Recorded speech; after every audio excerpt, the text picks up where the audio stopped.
How to pay a bill on your BMO bank. Hey everyone, welcome back to another tutorial video. In today's video, I'll show you how you can make a bill payment on your BMO mobile banking app. So to do that, first of all, launch the BMO mobile banking app and simply log into your account.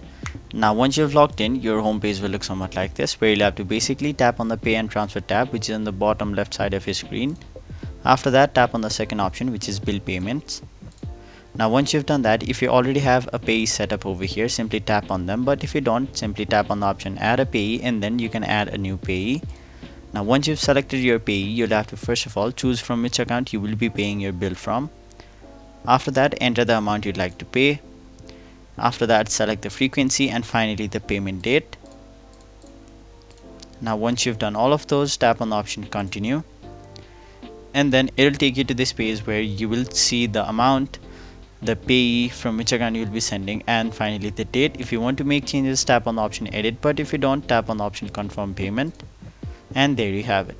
So that is basically how you make a bill payment on your BMO mobile banking app. That was it for this video. Hope this video was helpful to you guys, and if it was, make sure you like this video and subscribe to our channel so that you don't miss out on further videos such as these.